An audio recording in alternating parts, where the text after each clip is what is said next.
অসমখনৰ প্ৰতিয়েই আন্তৰিকতা আছিলে।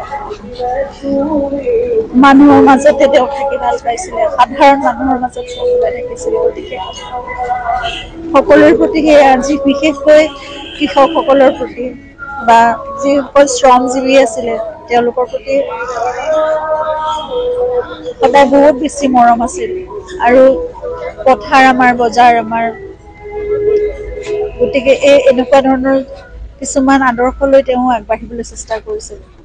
সীতা জখলাৰতো তেওঁ নিজৰ পৰিয়ালৰ মানুহ আছিল, গতিকে সকলোৰে কাষত তেওঁ আছিল আৰু সেইকাৰণে তেওঁৰ কাষতো সদায় গোটেই পৃথিৱীখন আছিল। অসমৰ মানুহে যিমান মৰম দিব লাগে আমি কল্পনা কৰিব পৰাতকৈও বেছি মৰম, আবেগেৰে প্ৰাৰ্থনা সকলোখিনি দিছে জুবিনৰ বাবে। এতিয়া তদন্ত চলি আছে, সেই ন্যায় আমি পাব লাগে আৰু তদন্তৰ উচিত বিচাৰ সোনকালে হওক। আমি সোনকালে তাৰ যিটো ফলাফল ওলাব লাগে, যিটো ৰিজাল্ট, সেইটো আমি যাতে অতি সোনকালে পাওঁ, সেয়াই ন্যায় ব্যৱস্থাৰ ওচৰতো আমাৰ অনুৰোধ, আমাৰ প্ৰাৰ্থনা।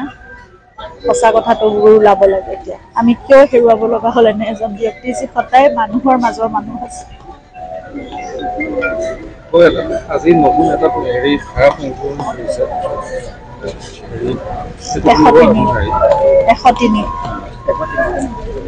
সেয়াই ন্যায় ব্যৱস্থাই তেওঁলোকৰ নিজৰ মতে কৰি গৈ আছে। আমিতো এই কথাবোৰ ইমানকৈ নাজানো। তেওঁলোকে নিজৰ মতে সঠিক দিশতে হৈ আছে বুলি আমি সকলোৱে বিশ্বাস কৰোঁ। আমি আস্থাৰে সৈতে তেওঁলোকৰ কাষত আছোঁ। যি সহযোগিতা লাগে আমি সদায় কৰি যাম। মাত্ৰ শীঘ্ৰে হ'ব লাগে, যিমান পাৰি সোনকালে ফলাফল ওলাব লাগে।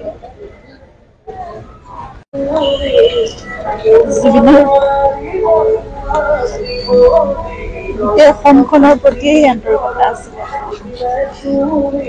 মানুহৰ মাজতে তেওঁ থাকি ভাল পাইছিলে, সাধাৰণ মানুহৰ মাজত চলাই থাকিছিলে। গতিকে সকলোৰে প্ৰতি সেই আজি বিশেষকৈ কৃষকসকলৰ প্ৰতি বা যিসকল শ্ৰমজীৱী আছিলে তেওঁলোকৰ প্ৰতি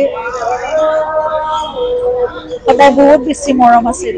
আৰু পথাৰ আমাৰ, বজাৰ আমাৰ, গতিকে এনেকুৱা ধৰণৰ কিছুমান আদৰ্শ লৈ তেওঁ আগবাঢ়িবলৈ চেষ্টা কৰিছিল। সীতা জখলাৰতো তেওঁ নিজৰ পৰিয়ালৰ মানুহ আছিল, গতিকে সকলোৰে কাষত তেওঁ আছিল আৰু সেইকাৰণে তেওঁৰ কাষতো সদায় গোটেই পৃথিৱীখন আছিল।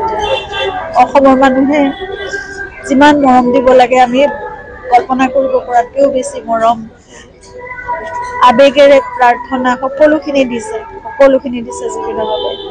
এতিয়া তদন্ত চলি আছে, সেই ন্যায় আমি পাব লাগে আৰু তদন্তৰ উচিত বিচাৰ সোনকালে হওক। আমি সোনকালে তাৰ যিটো ফলাফল ওলাব লাগে, যিটো ৰিজাল্ট, সেইটো আমি যাতে অতি সোনকালে পাওঁ, সেয়াই ন্যায় ব্যৱস্থাৰ ওচৰতো আমাৰ অনুৰোধ, আমাৰ প্ৰাৰ্থনা। সঁচা কথাটো ওলাব লাগে। এতিয়া আমি কিয় হেৰুৱাব লগা হ'ল এনে এজন ব্যক্তি যি সদায় মানুহৰ মাজৰ মানুহ আছে। আজি নতুন এটা ধাৰা সংশোধন কৰিছে 103 সেয়াই ন্যায় ব্যৱস্থাই তেওঁলোকৰ নিজৰ মতে কৰি গৈ আছে। আমিতো এই কথাবোৰ ইমানকৈ নাজানো। তেওঁলোকে নিজৰ মতে সঠিক দিশতে হৈ আছে বুলি আমি সকলোৱে বিশ্বাস কৰোঁ। আমি আস্থাৰে সৈতে তেওঁলোকৰ কাষত আছোঁ। যি সহযোগিতা লাগে আমি সদায় কৰি যাম। মাত্ৰ শীঘ্ৰে হ'ব লাগে, যিমান পাৰি সোনকালে ফলাফল ওলাব লাগে।